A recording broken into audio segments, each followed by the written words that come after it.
Waalaikumsalam warahmatullahi Waalaikumsalam wabarakatuh. warahmatullahi Oke, baik, alhamdulillah kita bisa untuk memulai lagi perkuliahan pada semester genap ya. Dan alhamdulillah Bapak masih bisa menemani kelas kita ini ya. Dan ditugaskan di kelas ini lagi. Ya, untuk itu saya persilahkan atau Bapak persilahkan untuk di-on-kan kameranya ya. Karena sudah bergabung semua peserta kelas kita ini kan 32 ya. Ini sudah 33, artinya sudah bisa gabung semuanya, alhamdulillah. Tinggal silakan di-on-kan. Hilman, gimana Hilman? Bisa memonitor Bapak, Hilman? Bisa Pak, sebentar Pak. Oke, ya, makasih ya. Biasa Hilman, sebelum Bapak memulainya, ya Bapak minta bantuan 2 hal. Satu, biasa dokumen Meet kita ini ya. Dari nanti di screenshot silahkan ya, nanti dikirimkan ke Bapak. Dan yang kedua, biasa kehadiran untuk laporan manual di Bapak ya. Di samping Anda sudah ngisi semuanya, tapi bisa kan nanti itu rekap kesemuanya, laporan ke Bapak Hilman ya. Man? Baik Pak, untuk absen Pak. Volumenya ke Bapak pelan sekali, Man. Oh, bentar Pak. Sudah ada Pak? Suaranya Bapak kok pelan sekali dari Hilman, kenapa ya? Bisa agak diperbesar? Atau di Bapaknya kurang besar? Ya, halo, Man? Halo Pak? Ya, suaranya bisa ini nggak, volumenya bisa diperkuat? Halo Pak? Ya, udah cukup, Man. Makasih, Man. Baik Pak. Jadi nanti ada 2 hal, Man, ya biasa ya. Sebelum dimulai, Bapak minta bantuan itu yang foto biasa ya, bukti-bukti Meet kita dan rekap kehadiran hari ini ya. Walaupun ini Bapak lihat sudah gabung semuanya, artinya sudah hadir semuanya kan ya. Tapi kan Bapak tidak mempunyai manualnya gitu ya. Oke, baik. Makasih, Man. Bisa Pak? Oke, sebelum dimulai, Man, Bapak mau tanya, karena kemarin waktu tanya Ibu Lia, admin di prodi kita, kalau di kelas kita ini ada kuliah yang tatap muka nggak? Mata kuliah sebagian ada Pak, yang praktik sama teori itu tergantung dosennya apakah ingin offline atau online Pak. Oke, jadi ada pilihan ya? Ada Ya, pilihan ya, tapi karena ketentuannya itu diserahkan kepada prodi masing-masing kan ya. Kalau kebijakan saya kan 50% untuk teori ya, ada tatap mukanya gitu kan ya. Nah, tapi kalau hari ini Hilman ada mata kuliah yang harus tatap muka nggak di kelas BA kita ini? Hari ini kebetulan tidak ada Pak. Oke, jadi artinya kalau Bapak daring juga nggak masalah ya, sob. Kalau misalnya nanti hari ini ada yang daring, ada yang wajib ke kampus, itu kasihan kan nanti gitu tempatnya kan ya. Kalau itu pertimbangan Bapak gitu kan ya. Jadi nanti koordinasi aja Hilman ya, misalnya kalau ada ternyata hari ini atau pada pekan kesekian hari Rabu ada yang mata kuliah di kelas misalnya kan tatap muka gitu kan ya. Nah kita nanti menyesuaikan aja Hilman ya. Baik Pak. Oke, baik, terima kasih Hilman ya untuk kelas kita ini. Oke, baik, terima kasih informasinya. Baik, barangkali ini belum ada yang satu pun ini yang bisa di-on-kan Wapda, halo Wapda, gimana, dengar nggak Wapda? Ada Pak, dengar Pak. Oke, kenapa nggak bisa di-on-kan kameranya? Di laptopnya nggak ada kamera Pak, harus dipasang. Oh, nggak ada kamera. Karena yang Bapak juga nih, ternyata di di fasilitas yang Bapak ini nggak bisa direkam. Kenapa ya Hilman ya? Biasanya ada kan bisa ya fasilitas untuk direkam gitu pilihannya itu. Sekarang, itu mungkin Pak ada yang mulai duluan barusan kan rapatnya. Ada kenapa Bapak coba mohon Bapak bentar bantu. Kenapa? Jadi hostnya di Arif Pak. Jadi yang bisa mulai record mah yang penyelenggara rapatnya Pak. Betul, enggak kan ini kan yang GCR-nya yang Bapak punya kan, ini kan, ya? Iya Pak. Nah pas begitu Bapak dibuka biasanya kan yang sudah itu Bapak punya rekamannya gitu ya. Iya. Nah, tetapi sekarang tuh nggak ada fasilitas ngerekamnya. Apakah yang Bapak ada kesalahan tertekan apa gitu ya? Mungkin begitu enggak? Bukan Pak. Tadi teh ada yang mulai duluan rapatnya. Jadi maksudnya ada yang masuk duluan ke room ini sebelum Bapak. Jadi Jadi hanya orang itu yang bisa record. memfasilitasi kerja. Iya, Pak. Nah, biasanya kan Bapak bisa mengendalikan gitu ya. Ternyata Bapak di yang fasilitas di tempat lain pun begitu yang Bapak itu gitu. Kenapa saya bilang kok jadi bisa hilang ya fasilitas untuk ngerekamnya gitu. Oke, ya udahlah kalau gitu memang kemungkinannya ada beberapa hal ya. Tapi yang pasti Bapak tidak bisa melaksanakan rekamannya itu gitu. Biasanya suka ada gitu bisa gitu. Oke, makasih ya. Yang bisa merekamnya Arif, Pak. Kenapa? Yang bisa merekamnya Arif, soalnya Arifnya jadi host. Oh gitu. Siapa Arif? Ari atau Arif siapa? Arif, Pak. Hah? Arif. Arif, coba bisa angkat tangan atau menyampaikan suaranya Arif? Halo? Belum, Pak, tadi keluar dulu sebentar katanya. Oh, keluar lagi sebentar ya. Oke. Nah, itu kenapa ya? Kan dia yang membuat aplikasi ininya Bapak yang menyediakan fasilitas itu ya. Tapi Bapak juga jadi nggak bisa. Itu kenapa Lola biasanya Lola? Itu Arifnya udah ada, Pak. Enggak, maksud Bapak yang tanya, kenapa yang Bapak jadi tidak punya fasilitas untuk itu gitu. Kemarin-kemarin kan bisa gitu. Karena tadi kayaknya Arif duluan yang masuk ke room ini, terus dilanjut Bapak kayak gitu, Pak. Oh gitu. Jadi sekarang itu siapa yang duluan, itulah yang jadi hostnya gitu? Biasanya kayak gitu, ya. Iya, Pak, betul. Oke, baik kalau begitu ya. Nah, ini perlu koordinasi gitu ya. Jadi Bapak harus, karena otomatis Bapak diklik sebentar ya, Bapak diklik di fasilitas yang biasanya untuk pilihan itu ya nggak ada gitu fasilitas untuk merekam, mulai merekam dan sebagainya gitu. Ya udah, makasih lah kalau gitu ya, Bapak nggak bisa gitu ya. Oke. Nah, sekarang Anda adalah rekan, hanya rekan begitu aja ya, nggak apa-apa. Ya udah, nggak apa-apa. Baik, kita mulai saja ya, sudah ngobrol-ngobrol sekitar 10 menitan informasi ini. Tapi, apa-apa mulai saja begini untuk pertemuan pertama di semester ini, hanya Bapak ulangi, alhamdulillah bahwa Bapak masih diberi kepercayaan untuk menemani ya, di kelas kita ini, ya seperti Bapak dulu pernah menyampaikan pada mata kuliah Pancasila. Walaupun fasilitasnya GCR-nya Bapak tetap namanya masih Pancasila gitu kan. Tapi mata kuliah sebenarnya sudah berbeda ya. Tapi struktur penanggung jawab kelas kita masih tetap Hilman ya. Maksud Bapak KM-nya masih Hilman ya. Oke, Man? Masih Hilman kan? Suaranya nggak ada kok Hilman, kenapa? Masih, Pak. Masih Hilman, Pak. Nggak masih ya? Oke. Tapi ini suaranya kok kecil sekali, Man. Oke, baik. Ya, jadi Hilman ya, oke. Jadi seperti Bapak tadi tegaskan, bantuan Bapak Hilman ya, nanti akhirnya kan Bapak masih banyak terikat oleh administratif yang perlu Bapak bantuan dari penanggung jawab ya, yang tadi ya. Apa itu tadi, Man? Foto bukti ya, jadi bukti meet kita ini ya, dan yang kedua nanti adalah kehadiran ya, untuk mengecek ya, Bapak laporan kehadirannya. Oke, baik, hari ini insya Allah ya, jadi memulai masuk ya, pertemuan pertama dari mata kuliah apa namanya? Pendidikan Kewarganegaraan.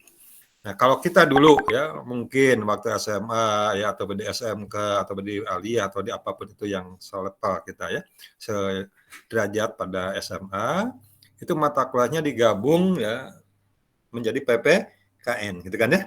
Nah, di perguruan tinggi ini ya kebijakannya adalah ada 2 mata kuliah. Satu mata kuliah yang disebut dengan Pendidikan Pancasila atau mata kuliah Pancasila. Dan alhamdulillah kita sudah lewati ya pada semester pertama kemarin. Dan yang kedua mata kuliah Kewarganegaraan atau Pendidikan Kewarganegaraan. Dalam semester dalam kurikulum prodi kita ada pada semester kedua. Ya, dengan pendamping ya untuk pembelajarannya alhamdulillah masih dipercayakan kepada Bapak. Nah, hari ini Bapak ingin mengajak mendiskusikan tentang bagaimana hubungan di antara kedua mata kuliah itu dan kenapa ya, masih perlu mata kuliah ini sehingga dipisah, gitu kan ya? Sehingga kita wajib mengikuti 2 semester. Dengan kata lain, Bapak ingin mengajak untuk mengkaji landasan-landasan perkuliahan dari pendidikan kewarganegaraan ini. Hanya sekedar mengingatkan, kalau pendidikan Pancasila kemarin ya, kita menekankan pada pembahasan karakter jati diri bangsa dalam konteks ideologi, apa ulangi ya. Jadi kalau mata kuliah Pancasila penekanannya adalah pada karakter jati diri bangsa Indonesia, khusus pada ideologi, di sana dikatakan adalah pemahaman dan penghayatan, kan gitu ya, tentang ideologi nasional. Artinya pada sistem nilai siapa bangsa Indonesia itu. Itu kita sudah membahasnya ya. Makanya kita berbicara kemarin 3 kajian utama. Pertama kajian historis, itu kan ya. Yang kedua kajian kita berbicara filsafatnya, dan yang ketiga adalah kita berbicara tentang ideologi dan dasar negaranya, gitu kan ya. Barulah tambahan kita berbicara memperkaya hasanahnya adalah kaitan dengan ketika berbangsa. Nah, dengan pembahasan hal-hal seperti itu, Bapak ulangi ya, dengan memahami kita tentang apa Pancasila ya dan implikasinya ya, atau aplikasinya bagi bangsa Indonesia, maka permasalahan-permasalahan berbangsa tentang keindonesiaan inilah yang akan kita diskusikan, ya, yang harus kita kaji di dalam mata kuliah pendidikan kewarganegaraan.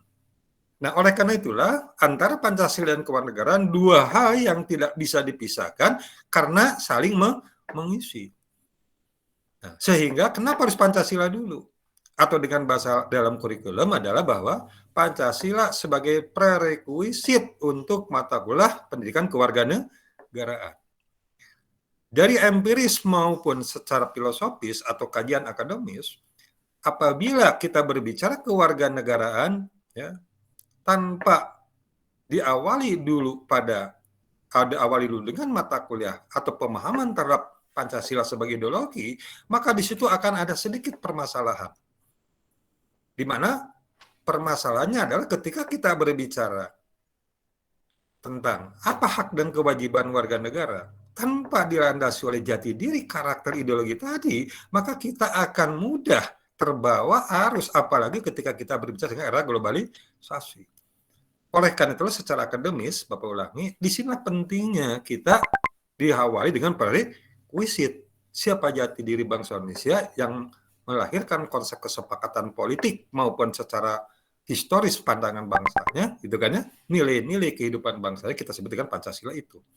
Nah, ini sekedar Bapak mengingatkan lagi. Nah, apa buktinya? Nah, bagaimana keterkaitannya yang Bapak maksudkan barusan? Nah, inilah yang akan menjadi bahan kajian kita. Bisa dipahami barangkali ya tentang ya, kenapa atau kita akan mengkaji dulu terlebih dahulu pemahaman tentang pendidikan kewarganegaraan. Jadi sedikit menghubungkan dengan mata kuliah itu. Dari hasil yang kemarin sudah bisa teridentifikasi kan Hilman ya? Sudah bisa dibuka kan hasil semester kemarin kan mata kuliah kita? Semua mata kuliah yang ada di semester pertama kemarin hasilnya? Sudah ada nilai. Sudah ya? Artinya selamat semuanya kan ya? Ya, hanya dengan variasi versi yang ada, ya itulah gitu kan ya. Itulah yang disebut dengan pengalaman pertama kita di dalam perkuliahan kita. Oke, baik ya. Bapak akan memulai. Mari kita ya melihat bagaimana. Andika, ada pertanyaan? Silakan Andika. Bapak boleh dicek. Boleh diapa? Tombol recordnya boleh dicek, Pak. Coba maaf, suaranya berdengung ke Bapak. Andika bisa dikelirkan? Sebentar. Halo, silakan Andika menyampaikan apa? Itu Pak, suara. Tombol recordnya mungkin di Bapak sudah muncul. Oh gitu, oke, makasih Andika. Tapi nggak apa-apa lah, tapi kan oleh Andika sudah itu kan ya? Nggak apa-apa lah, sok dilanjutkan aja lah oleh Andika ya. Coba lihat dulu Bapak ya.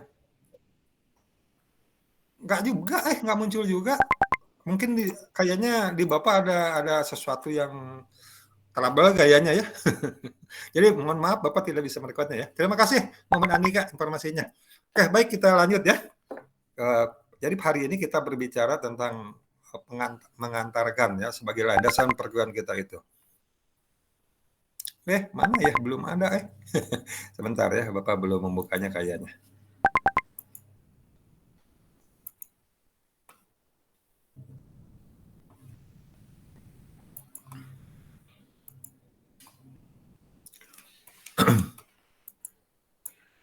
Oke, Andika, terlihat apa yang Bapak tayangkan? Lihat Pak. Oke, baik, terima kasih ya. Jadi pengantarnya sebagai landasan perkuliahan, nah, judul yang Bapak bawa ini adalah dengan pendidikan kewarganegaraan sebagai mata kuliah pengembangan kepribadian.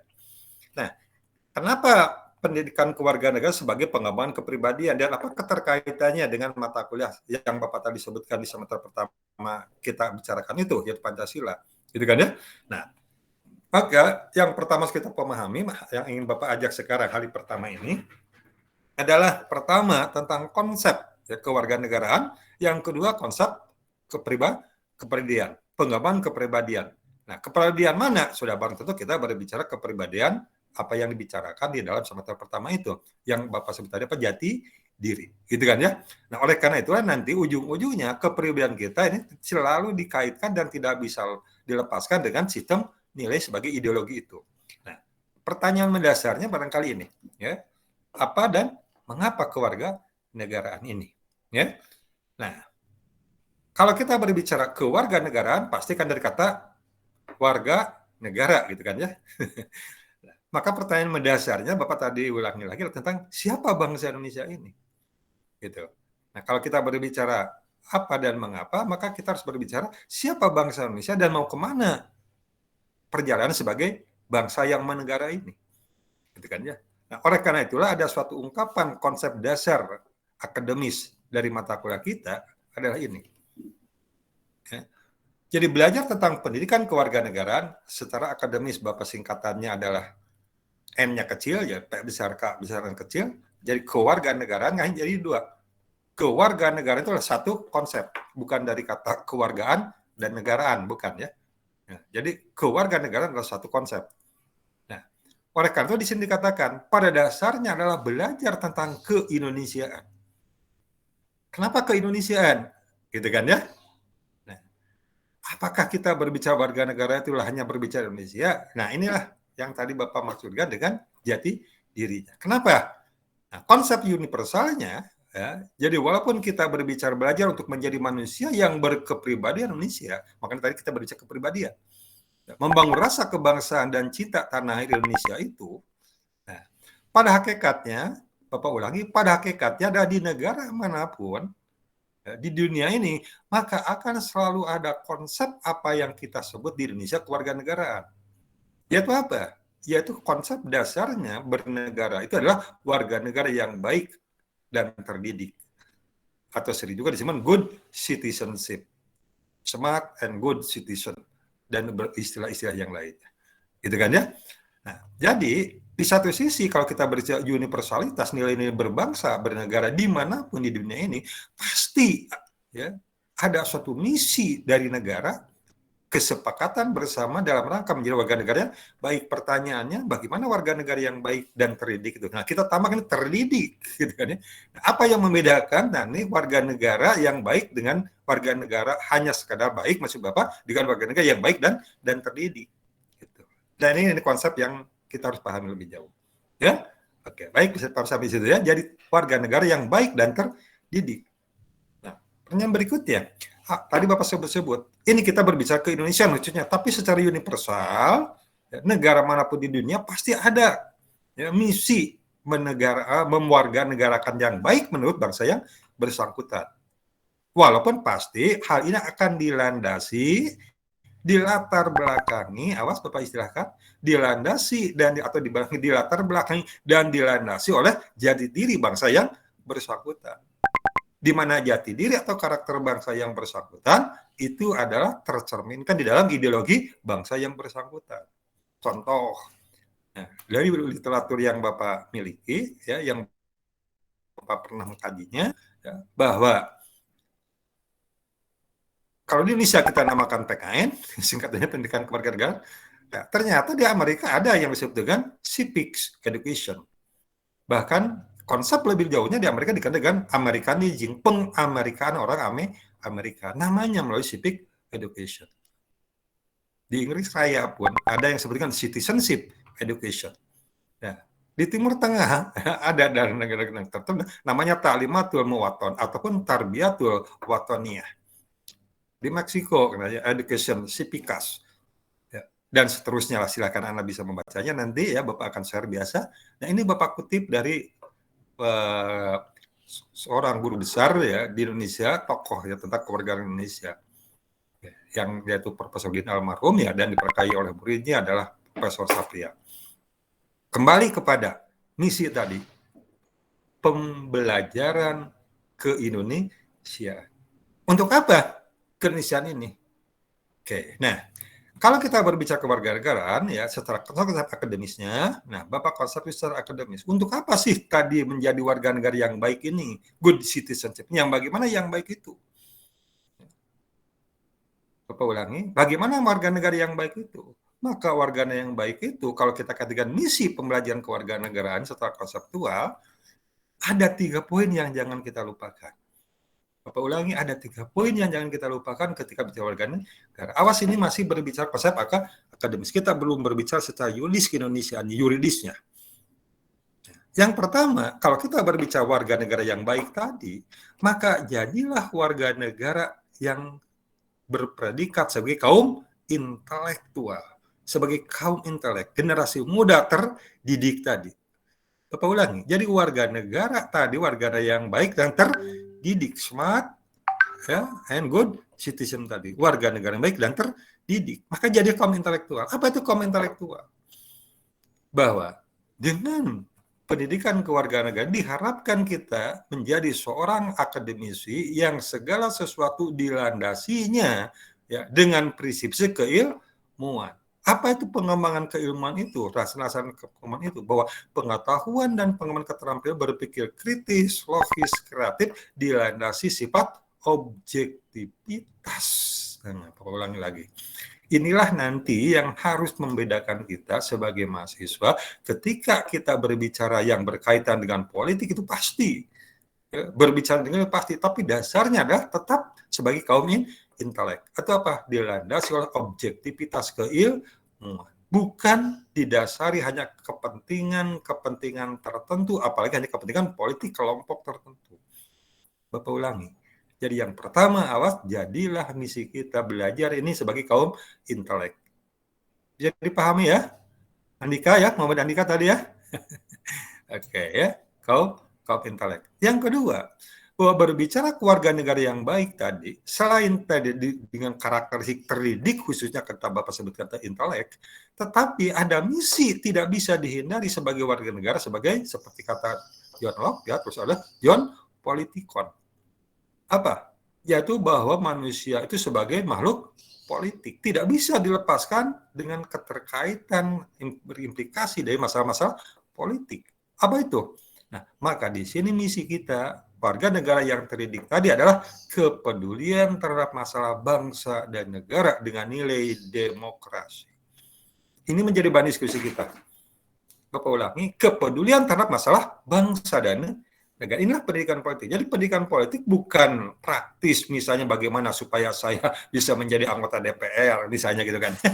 Bagaimana supaya saya menjadi bupati, wali kota, gubernur, bahkan presiden misalnya ya. Nah, bukan itu. Kita makna pendidikan politik dan kewarganegaraan. Bahwa itu menjadi bahan kajian keilmuannya, iya. Karena ada sebagai konsekuensi politik dalam bernegara, tetapi misi kita, Bapak lihat, kepedulian terhadap masalah berbagi, kepeduliannya itu. Jelas ya? Jadi misinya adalah kepedulian terhadap masalah berbangsa dan bernegara. Nilai demokrasi, nah ini jangan dilupakan. Nilai demokrasi. Artinya apa? Karena kembali lagi pada konsep tadi, warga negara yang baik dan terdidik, maka demokrasi dilandasi oleh keilmuan, tetapi juga tidak dapat dari nilainya. Ketika nilai apa, maka demokrasi tidak lagi berbicara hanya sekedar politik praktis. Tapi demokrasi kita berbicara nilai-nilai. Nah, kalau kita bicara nilai, demokrasi nilai-nilai kemanusiaan. Ya, jadi nilai demokrasi, maka esensinya tidak lepas dari berbicara nilai kemanusiaan, keadilan. Gitu kan ya? Dan lain sebagainya nanti, kebenaran, gitu kan ya? Oke, Bapak ulangi, jadi pendidikan politik di sini bukan menjadi politisi, Bapak ulangi, tapi jadilah sebagai negarawan yang dilandasi oleh prinsip-prinsip keilmuan. Jelas ya, karena warga negara yang terdidik. Kemudian Yang ketiga, bahwa misi kita berbicara kewarganegaraan adalah juga pendidikan afeksi atau afektif, atau pendidikan moralitas, pendidikan nilai atau values. Oleh karena di sini dikatakan, meliputi pendidikan nilai dan pendidikan moral atau pengembangan sistem nilai pribadi dan pembentukan moral selaras dengan norma dan sistem nilai masyarakat, bangsa maupun global. Coba diperhatikan di sini. Kita berbicara nilai moral, nah ini memang cukup luas. Kita berbicara di mana kita berada, nilai kemasyarakatan, tapi juga kita sebagai bangsa Indonesia, nilai bangsa yang menegara, tapi kita sebagai warga bagian dari global juga tidak bisa melepaskan fenomena itu. Nah, menjadi suatu persoalan yang menarik buat kita, menjadi tantangan buat kita sekarang adalah di era global tentang nilai-nilai moralitas. Nah, Bapak yang ingin titipkan kembali pada misi pengembangan, ya, ini kan barangkali Bapak ingin sedikit berdialog terlebih dahulu, coba mohon dicermati visi tadi. Jadi misi kita, awas, dasarnya jadilah warga negara baik dan terdidik, itu kata kuncinya. Good citizenship and smart citizenship. Apa itu 3 misi tadi yang ingin Bapak titipkan? Pertama, jadilah seorang mahasiswa yang intelek objektif dilandasi prinsip kebenaran. Bukan kebenaran bahasa Sunda, bukan ya. Kebenaran. Truth ya, Mas. Ya. Jadi prinsip keilmuan, objektivitas. Dasarnya bukan kepentingan. Kenapa? Karena berbicara kewarganegaraan pasti berbicara keterkaitan tidak bisa dengan yang kedua tadi, pendidikan politik. Tapi pendidikan politik bukan menjadi politisi. Nah, ini secara kajian dibedakan, ada politisi, ada negarawan. Walaupun tidak bisa dipisahkan. Apa itu? Nah, kalau kita berbicara negarawan, maka landasannya kepedulian terhadap masalah berbangsa, bernegara. Tapi politisi tidak bisa dilepaskan dari kepentingan kelompok. Itu tidak bisa dihindari. Ya. Dalilnya semuanya kita berbicara untuk kepentingan nasional pasti. Tetapi tetap kepentingan kelompoknya itu tidak akan bisa dihindari. Pasti akan menjadi dasar pemikirannya. Itulah politisi. Nah, oleh karena itu kita bersama mengkaji di sini, jadilah negarawan dengan prinsip intelektualitas tadi. Tapi jangan lupa pula, ketika kita menjadi atau kita menginginkan prinsip-prinsip kenegarawanan tadi, ya, itu ada suatu hal yang tidak boleh dilupakan, apa? Moralitas. Pendidikan afeksi tadi misi pelajaran kita. Moralitas yang mana? Kita hidup di era global, tetapi juga jangan lupa bahwa kita sebagai bangsa Indonesia. Bahkan juga ketika berbicara ke Indonesia, jangan lupa kita berada pada lokal tertentu, masyarakat tertentu. Makanya pernah pepatah yang tidak boleh dilupakan oleh kita apa? Think globally tapi act locally. Mari berpikir global. Karena kalau tidak berpikir global, wah tertinggal zaman sekarang itu. Gitu kan ya? Tetapi ingat act locally, bahwa kita bertindak, berpijaklah di mana bumi kita injak sekarang. Gitu. Hidup di Bandung, ya tolong dong etika moralitas Bandung jangan dilupakan, gitu kan? Jangan mentang-mentang kita ini era global, maka nilai-nilai global, prinsip-prinsip kehidupan global yang merebak, gitu kan ya? Nah, itu dijadikan pegangan, sementara pijakan kita sekarang ada di Bandung. Lupa akhirnya apa? Tidak berpijak kepada di mana kita berada, berpikirnya akhirnya ngawang-ngawang. Maka disitulah terjadi ketidaksesuaian. Contoh, ketika kita berbicara di demokrasi. Global ini demokrasi isu global kan. Bahwa demokrasi kan isu global sekarang ini kan. Hak asasi itu isu global.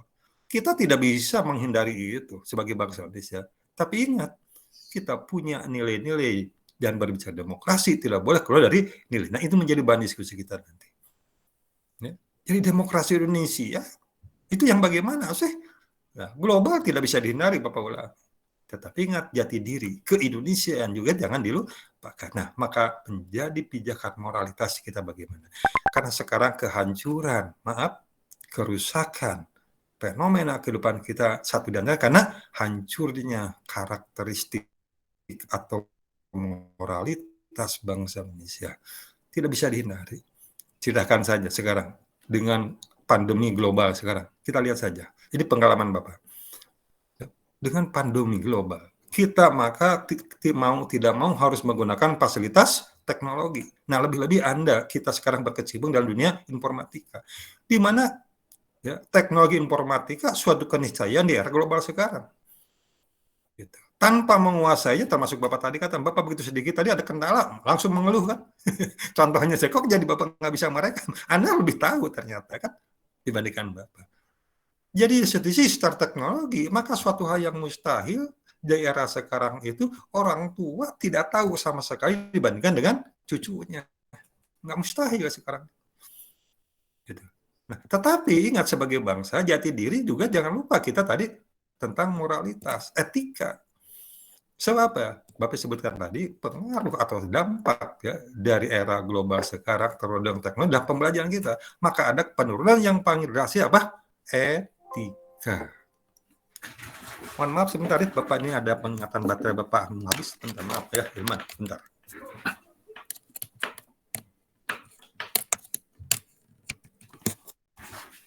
Ya, Bapak ulang. Ya. Jadi sekarang sudah menjadi bukan rahasia lagi. Ya. Ketika kita belajar ini di satu sisi kecerdasan, keterampilan dalam teknologi, keniscayaan. Tetapi di sisi lain moralitas menjadi keprihatinan. Gitu. Nah, kenapa? Karena kita memang ya terkondisikan oleh tuntutan zaman seperti sekarang ini. Dan ini menjadi tantangan.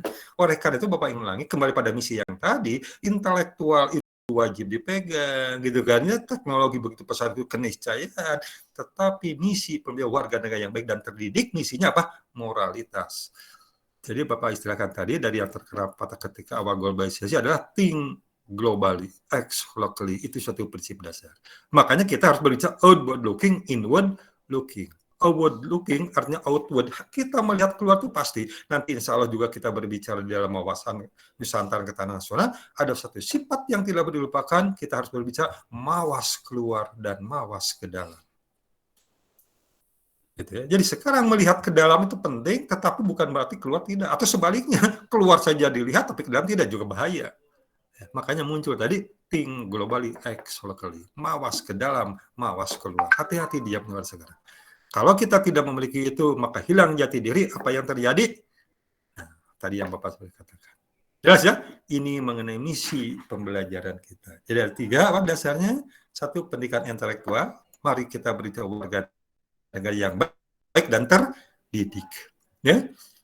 Yang kedua, politik tidak bisa dihindari dan justru disinilah sarana mendiskusikan, memahami dan sebagainya tentang misinya apa? Kepedulian. Bapak ulang. Jadi pendidikan politik bukan disarankan untuk dijadikan politik. Bukan berarti tidak boleh, silakan tuakan, gitu kan ya.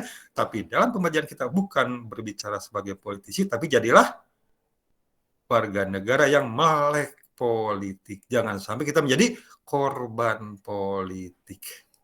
Ulangi istilahnya ya. Jadi kalau klasternya guru Bapak mengatakan selalu jadilah mahasiswa, jadilah warga negara yang melek politik, jangan sampai menjadi korban politik. Ya, kenapa menjadi korban politik? Nah, karena kita tidak mempunyai dasar-dasar tentang politik. Gitu. Akhirnya menjadi korban punya. Mahasiswa jangan mau jadi korban itu. Makanya jadilah peduli terhadap masalah politik. Politik apa? Masalah kenegaraan, masalah kebangsaan. Nah, maka lahirlah nanti yang disebut dengan tanggung jawab warga negara. Lahirlah nanti ketika kita berbicara rasa kebangsaan. Itu nanti istilah-istilah berikutnya. Tetapi juga satu lagi yang Bapak ingin titipkan, bahwa bukan kita ini ya selalu bisa konservatif, bukan itu. Awas, keniscayaan globalisasi, tapi jangan sampai hilang jati diri, terutama hilangnya karakteristik moralitas. Karena rusaknya suatu bangsa ya karena begitu tingginya ilmu dan teknologi, tapi landasan moralitas hilang, maka anjloklah kehidupan masyarakat itu. Hancurlah, dan ini sudah kita rasakan sekarang. Bukan berarti yang tua gila hormat, juga itu salah, gitu kan ya. Yang sudah tua ingin hormati terus juga salah, gitu kan ya. Tetapi jangan sampai yang muda hilang etika. Nah, sekarang bagaimana memperpadukan, menselaraskan, gitu kan ya. Di satu sisi kita menghormati orang tua, suatu contoh saja nih kan, tapi di sisi lain juga yang tua menghormati kreativitas yang muda. Nah, itu kan tentu yang diharapkan, gitu kan? Jadi jangan sampai ya kedua pihak, yang tua gila hormat, yang muda hilang etika. Nah, ini bahaya. Ya, oke, saya kira itulah intinya ya ketika kita berbicara misi berbangsa bernegara. Ada komentar terlebih dahulu ya mengenai tadi apa itu pendidikan kewarganegaraan dalam konsep akademis. Efik, gimana Efik? Efik Nur Afifah? Halo, mendengar suara Bapak? Masih terpantau?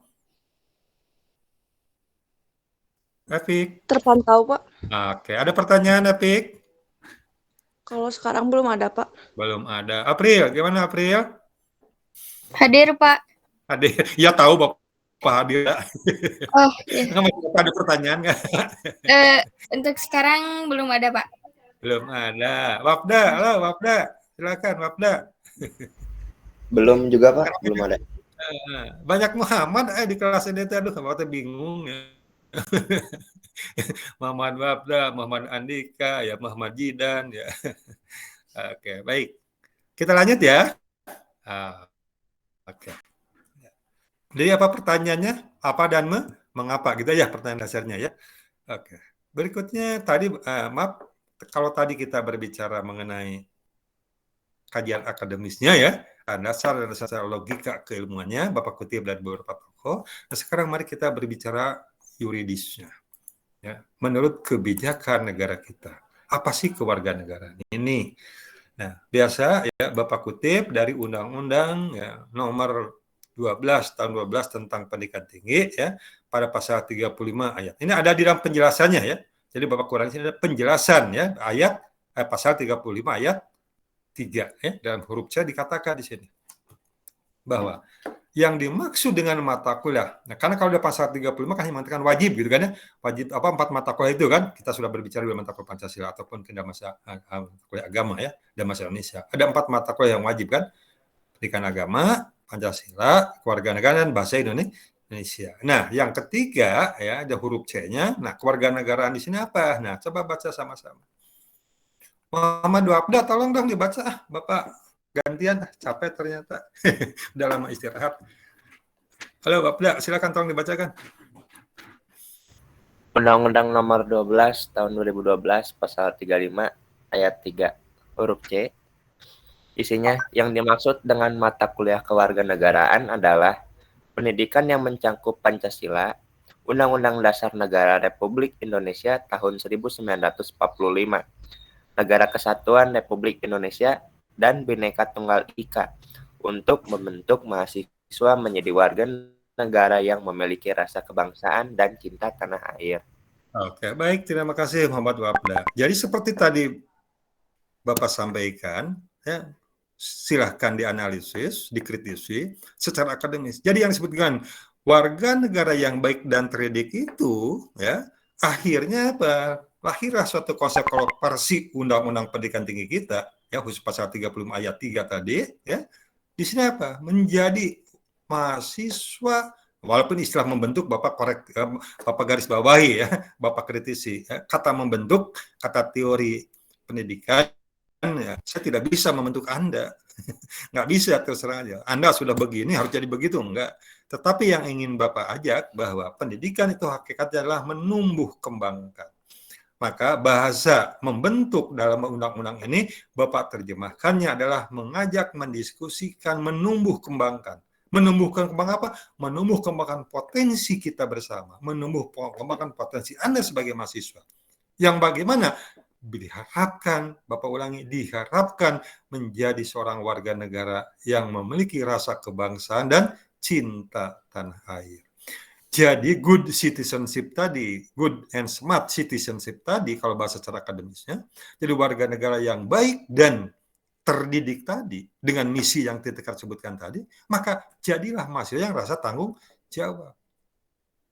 Apa itu rasa kebangsaan dan cinta tanah air? Nah, kalau kita kaji secara akademis, mengapa sih warga negara ya, di dunia ini, kita amanat tadi undang-undang perlu ikut serta membela negara? Rasa memiliki kebangsaan dan cinta air kan dengan konsep lain sebetulnya bela negara. Jadi kenapa kita harus mencintai tanah air? Kenapa kita harus memiliki rasa kebangsaan, tanggung jawab terhadap nasib bangsa? Tadi kan kepedulian misinya kan, kepedulian nasib bangsa dan negara. Nah, kalau kita kaji dari amanat ini, maka selaras dengan teori yang mengatakan bahwa negara itu hakikatnya adalah lahir karena kesepakatan warga negara. Maka istilah dari Rousseau itu kan negara dari rakyat, oleh rakyat untuk rakyat. Artinya tidak ada, lagi-lagi Bapak ingin mengatakan bahwa tidak ada yang bisa menjamin bahwa Indonesia besok masih ada. Termasuk secara filosofis tidak ada yang bisa menjamin bahwa besok kita masih hidup, masih kita jadi mahasiswa dan masih kuliah, belum tentu. Nggak ada yang bisa menjamin. Tapi realita, alhamdulillah kita sampai hari masih bisa dipertemukan. Nah, kembali pada istilah yang tadi, jadi yang disebut warga negara yang baik terdidik itu di sini adalah mahasiswa yang bertanggung jawab. Memiliki rasa kebangsaan dan cinta tanah air. Tetapi bagaimana yang bertanggung jawab terhadap nasib bangsa dan negara ini atau cinta tanah Indonesia ini bagaimana? Undang-undang ini mengamanatkan. Maka di sini dikatakan mencakup Pancasila, Undang-Undang Dasar Negara Republik Indonesia tahun 1945, Negara Kesatuan Republik Indonesia, dan Bhinneka Tunggal Ika, yang menurut bahasa MPR itu inilah disebut dengan pilar-pilar kebangsaan, atau sekarang disebut dengan kesepakatan dasar berbangsa Indonesia. Karena istilah Pancasila secara akademis ada yang mengkritik, gitu kan ya, mengkritisi bahwa Pancasila itu bukan pilar, tapi adalah pondasi. Karena kalau pilar tiang kan gitu ya. Nah, Pancasila bukan tiang gitu kan ya, tapi pondasi. Makanya disebut ini konsensus kesepakatan dasar berbangsa. Maka kesepakatan berbangsa, misalnya cinta tanah air itu dilandasi atau mencakup nilai-nilai yang ada pada 4 poin ini. Bapak ulangi. Jadi bahasa undang-undang kita bahwa Bapak ingin mengatakan di sini lagi, awas pahaman yang tadi itu.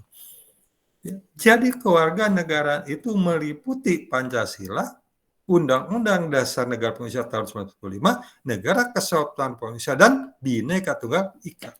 4 hal ini sebagai jati diri ya yang Bapak istilahkan menumbuh kembangkan rasa kebangsaan berdasarkan itu, bukan berdasarkan di luar keempat itu atau hal-hal yang bertentangan bahkan merusak keempat hal itu. Contoh, banyak sekarang, atau adalah, jangan banyak ya, ada fenomena-fenomena tentang global, baik itu ada pengaruh dari kelompok ideologi kiri maupun mungkin juga ideologi atau mungkin ideologi tengah atau apapun lah itu bahasanya, itu kan ya, tentang kehidupan global. Bapak tadi katakan kita tidak bisa menghindari isu-isu global, tidak bisa. Tetapi sekarang bagaimana isu global itu ya, menjadi kajian kita ketika ingin diterapkan dalam kehidupan berbangsa Indonesia, kan gitu ya. Maka mau tidak mau kita akan membandingkannya dengan prinsip-prinsip keempat hal tadi. Pancasila, kita sudah berbicara sebagai ideologi nasional, sebagai dasar negara. Dan itu menjadi falsafah kita. Undang-Undang Dasar 45, kesepakatan konstitusi kita. Dengan dinamika dan tantangannya sudah pasti. Gitu kan ya, bahwa Undang-Undang 45 sebagai sumber hukum, gitu kan ya, bagi kenegaraan Indonesia, ya, bukan sebagai kitab suci yang tidak boleh berubah tentunya, ya kan? Tapi bagaimana kita memahami undang-undang sebagai hukum tertinggi dalam bernegara berbangsa sebagai kesepakatan politik, tapi juga dihadapkan dengan tantangan global, termasuk isu hak asasi dan demokrasi misalnya. Bagaimana itu? Nah, sebagai warga yang bertanggung jawab, kan gitu. Nah, dari dua landasan pertama dan kedua tadi, Pancasila, Undang-Undang, maka juga yang satu tidak boleh lupa adalah NKRI, kesepakatan politik bahwa NKRI adalah kesepakatan politik, harga mati dalam pengertian politik. Tapi kalau kita berbicara akademis global, siapa yang bisa menjamin bahwa NKRI akan tetap ada? Tidak ada jaminan kan? Nah, ini menjadi tanggung jawab kita. Gitu. Jadi mari kita menjadi warga negara yang terdidik di sini itu. Tapi tanggung jawab tetap. Di satu sisi perkembangan teknologi, pengetahuan era global gitu, tapi tetap kita diikat oleh NKRI harga mati itu ya menghadapi tantangan bagaimana. Sehingga kita jangan mudah diadu domba seperti yang sekarang muncul gitu kan ya. Apakah itu berbasis ya atas nama isu-isu suku gitu kan ya. Lebih-lebih kalau kita berbicara isu agama. Lebih-lebih lagi kalau agama dipertentangan dengan Pancasila, bahaya banget sekarang kita ini. Sekarang kan isu merebak kita kan. Isu-isu ingin membahayakan apa? Mengancam apa? NKRI, keutuhan, kemerdekaan dan kedaulatan bangsa. Jadi kata harga mati adalah konteks politik, tanggung jawab politik. Tapi di sisi lain global. Nah ini tantangan, dinamika. Bapak ulangi, tantangan dan dinamika. Maka jadilah warga negara yang cerdas. Tadi warga negara baik terdidik dengan kecerdasan. Jangan menjadi korban politik tertentu. Jelas ya? Ini tadi. Dan ketika apa lagi? Tadi Bhinneka Tunggal Ika. Yang keempatnya ya. Bhinneka Tunggal Ika adalah keniscayaan, Bapak, realita. Di sisi lain ada kelompok-kelompok yang konservatif dengan kesukuan, ya. Tapi di sisi lain kita juga beri tuntutan globalisasi. Nah ini menjadi dinamika dan tantangan bagi kita sebagai warga negara yang bertanggung jawab. Ya. Apakah kita masih bisa mempertahankan kesukuan? Tetapi juga di sini apakah kita juga berarti kalau dihilangkan saja nilai-nilai kesukuan? Nah ini kan menjadi suatu dinamika buat kita. Permasalahan. Yuk nanti kita diskusikan. Ingat kita kasus sekarang yang dua yang paling hangat ya. Walaupun nah kita juga ini jangan dilupakan di masalah fenomena politik. Maksud Bapak yang itu apa? Kasus tentang Arteria Dahlan gitu kan ya. Rame kan ya. Nah sehingga menyinggung komunitas Kesundaan.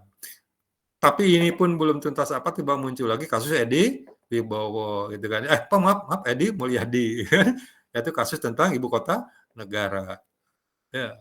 Dengan isunya tentang buang anak jin. Wah, macam-macam lah. Ini fenomena politik. Tetapi ini juga berkaitan juga dengan isu-isu berkaitan dengan apa? Primordial. Apa yang menjadi primordial kita? Sara, suku, agama, ras, dan golongan. Sara ini adalah merupakan sesuatu yang sensitif ya ketika kita berbicara keempat pilar tadi. Lebih-lebih ketika kita berbicara Bhinneka Tunggal Ika dan keterkaitan dengan ancaman terhadap NKRI. Nah, Bapak ulangi, mari kita sikapi fenomena-fenomena itu, ya khususnya kita tadi berbicara nasional, tapi juga tidak lepas yang isu nasional dan pengaruh dari global. Dengan apa? Jadilah warga negara yang cerdas, terdidik. Tadi kalau warga negara yang terdidik, smart and good citizenship.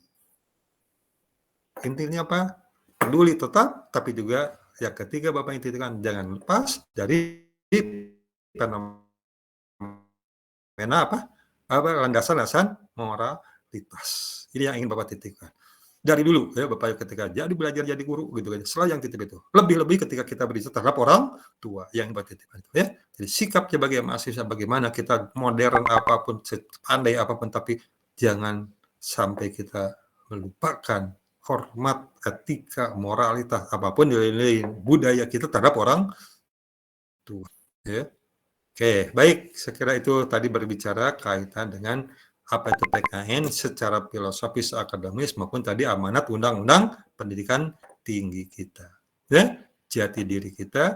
Jadi Bapak ingin mengatakan dari dua hal itu, ya jangan sampai kita awas tercerabut dari akar budayanya. Warga negara yang bertanggung jawab, warga negara yang berdinamika, itu adalah keharusan karena Anda sebagai kita ingin menjadi orang yang terdidik. Terakhir yang ingin Bapak sampaikan kaitannya di sini adalah tentang tadi kepribadian. Mana yang kepribadian itu, gitu kan ya? Tadi kepribadian Indonesia yang mencerminkan tadi Pancasila itu sebagai ideologi ya. Nah, yang ingin Bapak sampaikan, ini poin-poin yang ada di sini. Nanti ketika kita berbicara kenapa harus ada yuridisnya ya. Nah ini pemikiran ini nanti dibaca saja lah ya, apa Pak akan kirimkan biasa melalui grup ya. Walaupun grupnya masih nama Pancasila Hilman ya, nggak apa-apa ya, masih tetap saja itu ya. Grup kita. Nah ini tadi tambahan-tambahan informasi saja apa yang Bapak sampaikan ya. Nah pembelajarannya mengembangkan sikap yang, tapi misi yang tadi Bapak ingin pegangnya dulu ya. Nah jabaran dari misi itulah jadilah ini ya. Kemudian ini juga dalam Undang-Undang 12 tadi, ini hanya tambahan-tambahan.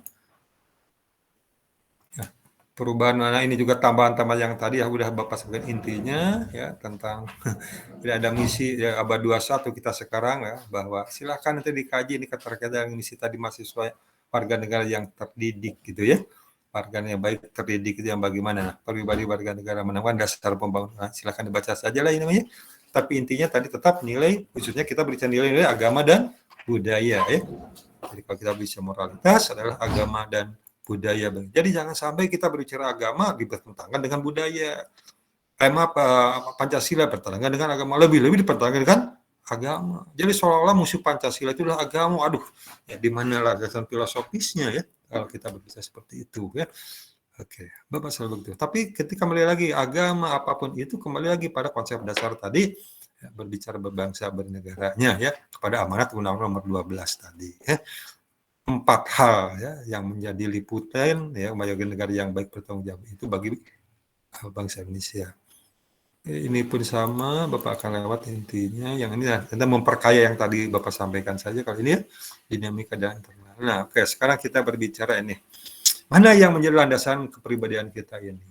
Ya, dengan tadi istilahnya, PKN kita terdiri meliputi Pancasila, Undang-Undang 45, NKRI, dan Bhinneka Tunggal Ika. Nah, jadi kalau kita berbicara nilai-nilai Pancasila sebagai core, gitu kan ya, atau sebagai core values-nya, ya, dari mata kuliah kita, maka mari kita berbicara ketuhanan itu apa sih?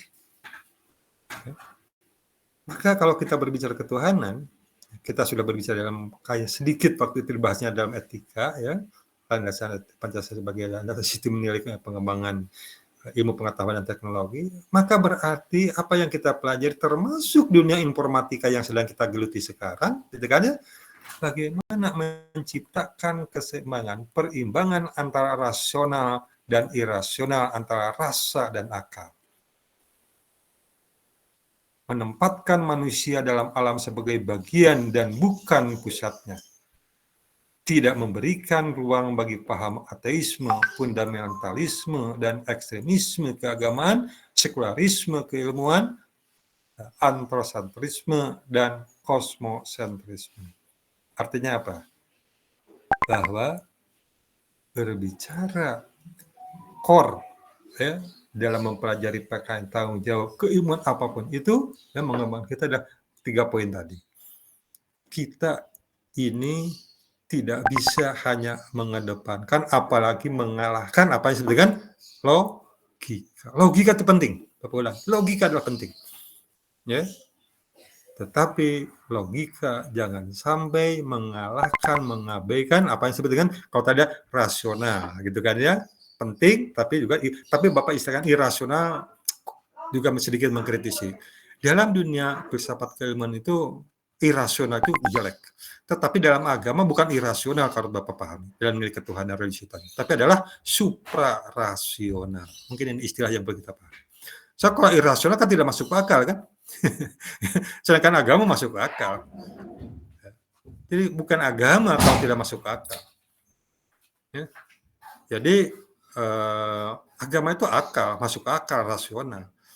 Maka ketika disangka irasional berarti tidak masuk akal, enggak. Tapi ada beberapa hal yang memang tidak bisa mengedepankan yang rasional biasa, tapi harus pakai suprarasional. Itulah keimanan, ya. Jadi ilmu itu tidak bisa serta-merta menyelesaikan segala persoalan bagi bangsa Indonesia ini. Ilmu penting, tapi tidak bisa serta-merta semuanya. Pada konteks tertentu ada hal yang supra-rasional. Kita belum bisa bagaimana mencegah supaya gunung jangan meletus, jangan erupsi, gitu kan ya. Itu nggak bisa, ya. Jadi pada hal tertentu, ya tetap dibutuhkan. Karena ini kita kriteria nilai ketuhanan. Kemudian juga kita berbicara rasa. Jadi jangan sampai menempatkan manusia sebagai pusat, tapi manusia sebagai bagian dari alam ini. Dan pusatnya apa? Tetap kita berbicara pusatnya adalah Tuhan. Ini ya, core-nya yang jangan dilupakan ketika kita berbicara sebagai warga negara bertanggung jawab mengembangkan kehidupan kebangsaan kita ini. Bisa dipahami ya maksudnya ya. Jadi jangan lupa Bapak selalu mengatakan itu karena itulah nilai-nilai kehidupan bangsa Indonesia yang kita sekarang sedang menghadapi tantangan ya dan ancaman bahkan ya. Jadi seolah-olah religiositas kita itu ya, menjadi ancaman terhadap kehidupan berbangsa. Tapi bagaimana menempatkan nilai-nilai yang tadi? Oke, baik ya, lanjutkan lagi. Ya, jadi ya tadi yang ini kemudian kita berbicara ke kemanusiaan. Bagaimana kita berbicara kemanusiaan? Kaitannya dengan pengembangan kekuatan ilmu kita. Pengembangan ilmu harus didasarkan pada tujuan awal ditemukannya ilmu. fungsi semua. Yaitu apa? Untuk mencerdaskan, mensejahterakan, dan memartabatkan manusia. Jadi jangan sampai iptek merusak manusia. Kita belajar informatika adalah untuk kesejahteraan manusia. Memanusiawikan manusia. Jadi jangan sampai informatika kita justru malah merusak kemanusiaan kita, martabat manusia. Banyak terjadi kan? Ya, informatika khususnya. Dengan hoax-nya. Ya. Dengan informatika kita dimanfaatkan untuk membobol banknya, bahkan merusak nilai kemanusiaannya. Ya contohnya banyak lah ya kita sudah temukan. Ya. Jadi dengan informatika khususnya, ya tapi teknologi pada umumnya, bagaimana merebaknya medsos, bagaimana merebaknya pornografi, bahkan bisa dimanfaatkan gitu kan ya, buat teknologi informatika untuk kepentingan ya di luar nilai kemanusiaan. Jadi tidak memartabatkan manusia, malah merusak manusia. Itulah yang disebut dengan teknologi berdampak negatif atau dampak pengiringnya adalah dehumanisasi, menghilangkan nilai-nilai kemanusiaan. Oleh karena itu kita kembalikan pada fungsi semua yang ini. Ilmu tidak hanya untuk kelompok lapisan, tapi untuk kesemuanya. Memanusiakan manusia, kalau Bapak istilah memanusiawikan manusia. Inilah memberadabkan gitu ya, manusia. Kemudian yang ketiga, kalau kita berbicara nilai persatuan gitu kan ya, maka pengembangan ya, tanggung jawab kita sebagai bangsa dan mengembangkan keilmuan jadilah manusia warga negara yang cerdas tadi, manusia yang bertanggung jawab ya, tapi terdidik itu yaitu mengimplementasikan universalisme ya dalam sila-sila yang lain, sehingga suprasistem tidak mengabaikan arah subsistem. Solidaritas dalam subsistem sangat penting untuk melangsungkan keseluruhan individual. Dibaca saja. Tapi intinya apa? Kembali persatuan Indonesia itu bukan menghilangkan kebinekaan. Ya. Jadi IKA itu bersatu itu bukan berarti menghilangkan bineka. Ya.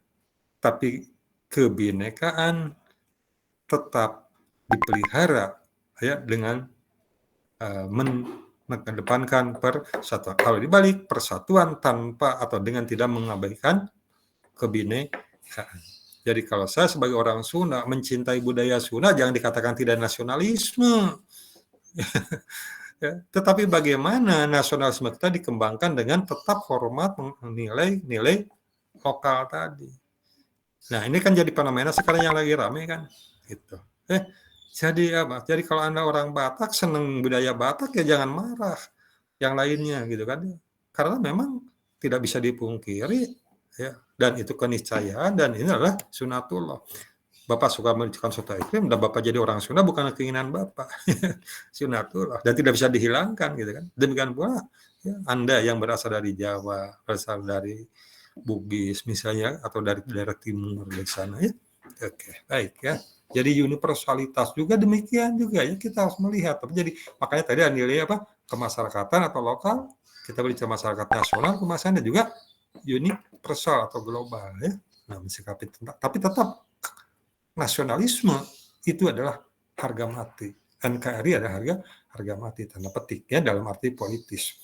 Kemudian nilai ini intinya Bapak yang akan tekankan di sini apa?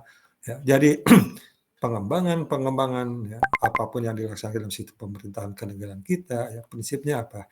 Menjunjung tinggi nilai-nilai demokrasi berkeadaban. Selalu ada tambahan nilai-nilai demokrasi yang berkeadaban. Kenapa? Kita suka terjebak pada istilah demokrasi yang penting kesepakatan.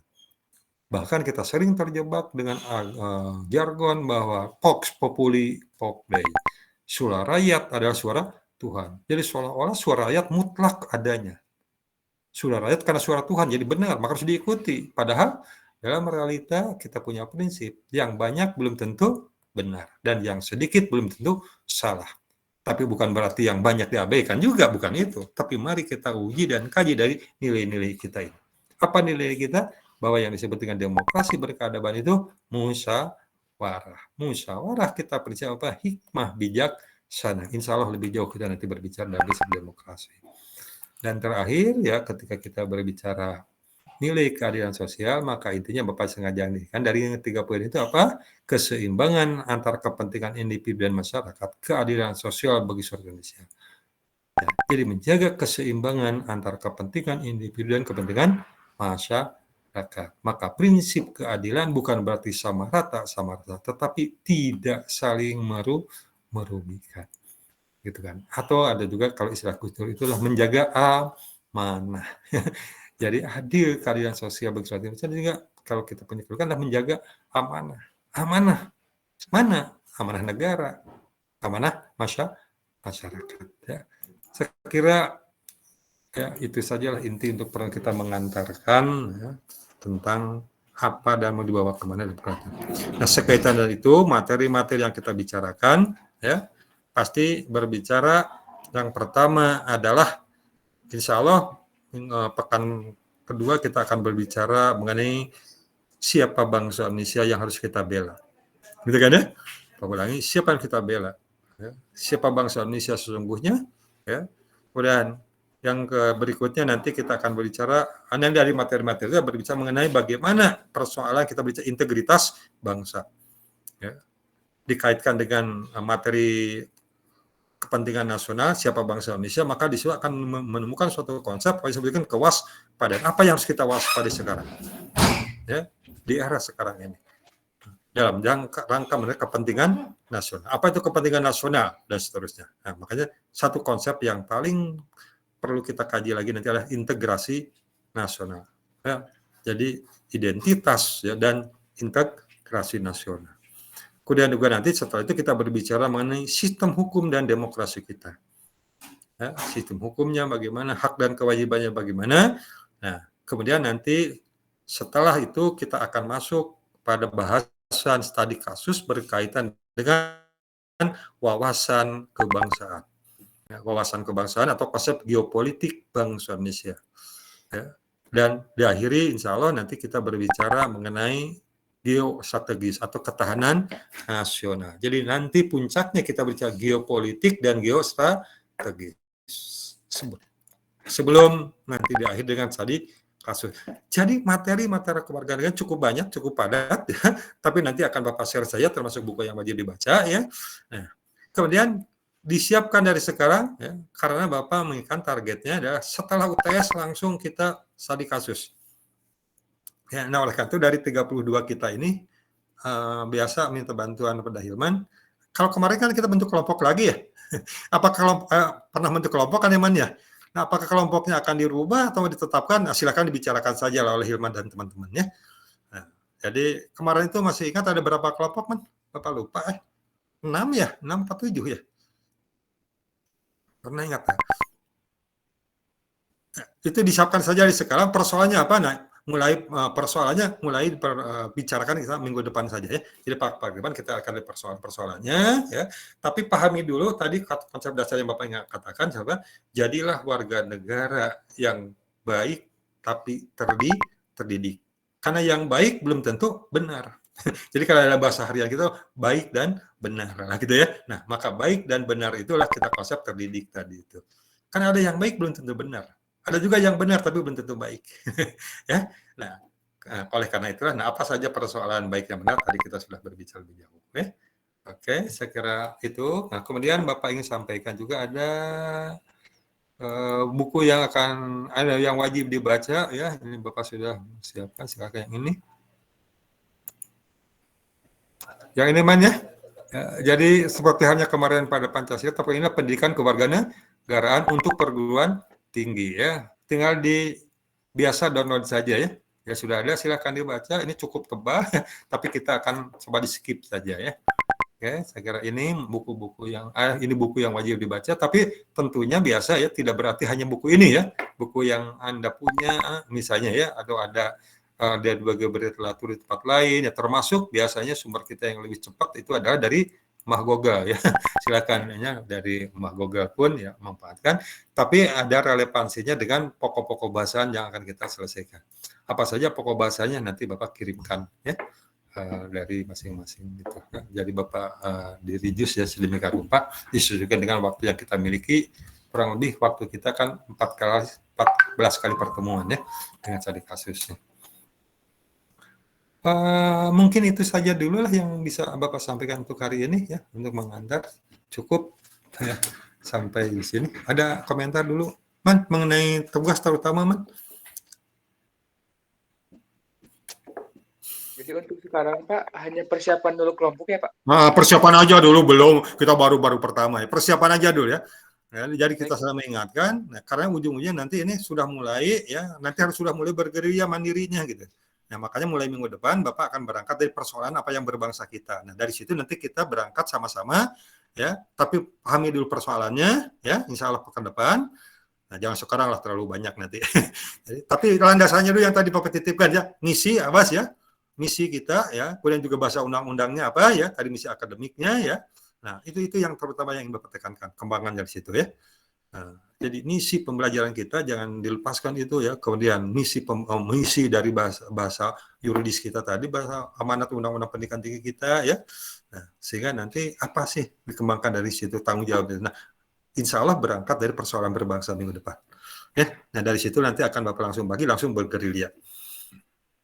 Itu aja, Man ya. Insya Allah pekan depan lah.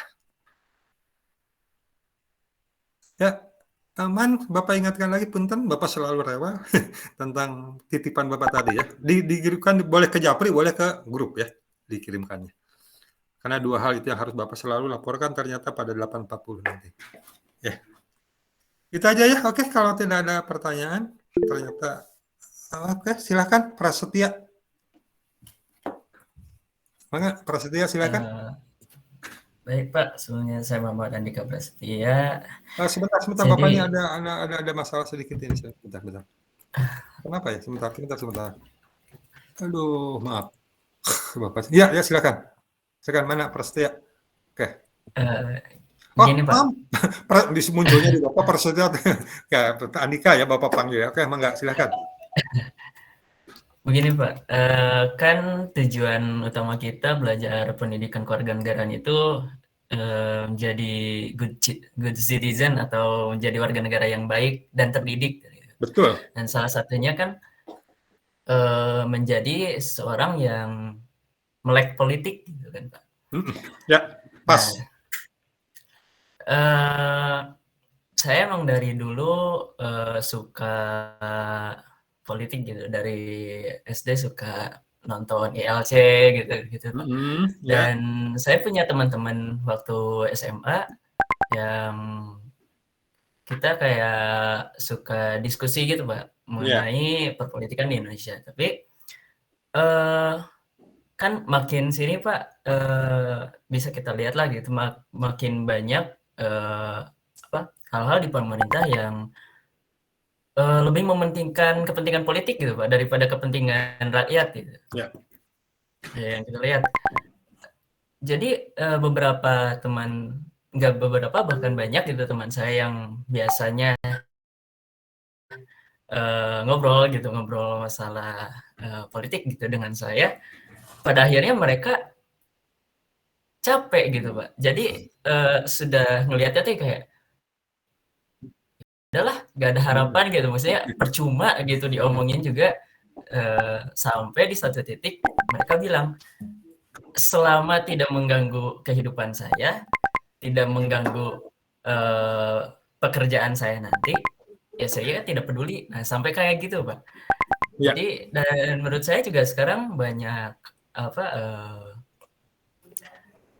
mahasiswa gitu, ataupun masyarakat gitu yang tidak melek politik gitu.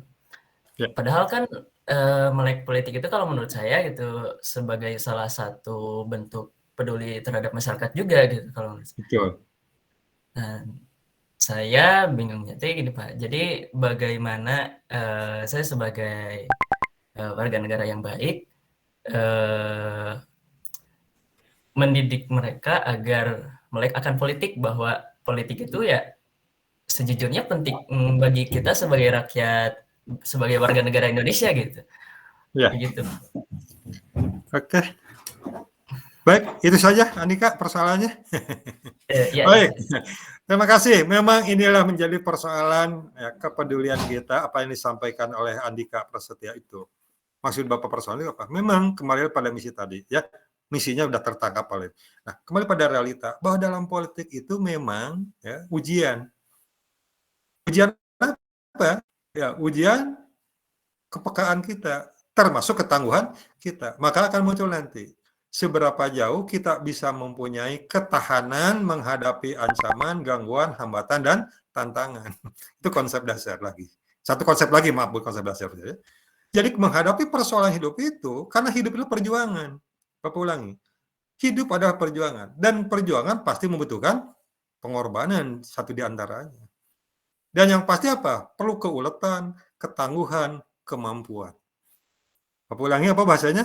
Keuletan, ketangguhan, kemampuan. Ada orang yang mempunyai kemampuan tapi tidak ulet. Tidak punya. Akhirnya apa? Apatis. Banyak terjadi. Hanya orang-orang yang mempunyai keuletan, ketangguhan, dan kemampuan. Ya, kemampuan, keuletan, ketangguhan apa? Mengelola kehidupan kita dengan bekal yang tadi, bisa menghadapi dan sukses kehidupan itu. Persoalannya apa? Bapak, terima kasih. Momen Andika sudah tertanam tadi. Soal penting itu betul. Tetapi itu juga tidak terbantahkan. Nah, tetapi ada suatu prinsip yang dikatakan, kalau kita tidak punya kepedulian dan kalau kita mempunyai yakin kebenaran, kita punya yakin bahwa ini adalah kebenaran untuk masyarakat umum, bangsa dan negara. Nah, kemudian yang pintar-pintar ini, yang cerdas ini tidak punya kepedulian, nanti jatuhnya kepada siapa? Bapak tidak usah menjawab apa yang dimasukkan oleh Andika itu. Teringat ungkapan seorang pemimpin dari Turki itu. Ya. Seandainya orang-orang cerdas, orang-orang baik itu tidak peduli, tidak terjun di dalam masalah politik, maka politik akan jatuh kepada orang-orang yang jahat. Kenapa tadi orang-orang yang pintar, orang yang cerdas tadi terdidik tadi adalah hilang kemudian karena menjadi apa? Tapi bahwa realita seperti apa yang disampaikan oleh Muhammad Andika itu tidak terbantahkan juga. Makanya muncul tadi apa tadi istilah Bapak? Keuletan, ketangguhan, dan kemampuan. Dan tidak semua orang bisa. Gitu ya. Nah, ini akhirnya menjadi apa? Hukum alam sunnatullah. Tapi mari kita berbicara. Terjadi pro dan kontra kan? Udahlah saya daripada terjun ke dunia politik itu, ya tidak peduli bang itu. Nanti juga kita malah ikut-ikutan jelek, ya udah biarkan saja. Nah, tapi kembali lagi pada prinsip yang tadi itu Androgan katakan itu. Kalau Anda sebagai orang baik tidak masuk ya terjun ke situ, maka apakah kita membiarkan jatuh kepada orang-orang yang rusak tadi, orang-orang yang jahat tadi? Ini kan pertanyaan mendasar kan. Nah, itulah makanya terjadi. Memang ada pandangan apa yang katakan teman-teman ditemukan tadi oleh Andika itu. Udahlah saya daripada ikut jadi orang jelek, udah masa bodoh yang penting tidak merugikan saya. Itu kan apatis dan sebagainya. Tapi itu pun secara apa tadi Muhammad, kayak Andika secara konsep. Kenyataan itu terjadi memang di mana-mana. Tinggal sekali hukum alamnya nanti. Kita mau jatuh kemana nih kita ini? Jatuh pada masa bodoh? Jatuh menjadi ekstremis? Misalnya gitu. Nah tentu bukan itu ya, bukan itu yang kita maksudkan. Nah, itulah perjuangan memang. Bapak ulangi bahwa perjuangan itu memang tidak akan pernah berhenti dan tidak mengenal berhenti. Akan selalu ada rintangan berbangsa itu. Ketika ada prinsip tadi, membiarkan kehancuran atau bagaimana? Itu bahan diskusi kita. Ya, sementara begitu aja dulu Andika ya. Jadi memang tidak bisa hitam putih politik itu ya jawabannya. Ya Pak harus merah gitu, harus putih ya, harus kuning enggak. Oke, itu aja dulu Andika ya. Oke. Baik Pak, terima kasih. Sama-sama. Baik, kita akhiri saja sampai di sini ya. Insya Allah mudah-mudahan pekan depan dan dari catatan kalender yang ada kita setiap hari Rabu tidak pernah terganggu libur. Nah, yang hari Selasa yang banyak kali terganggu libur ya. Oke, baik, terima kasih. Selamat pagi. Assalamualaikum warahmatullahi wabarakatuh. Waalaikumsalam warahmatullahi wabarakatuh. Terima kasih, Pak. Terima kasih banyak, Pak. Ya, sama-sama ya. Ayo.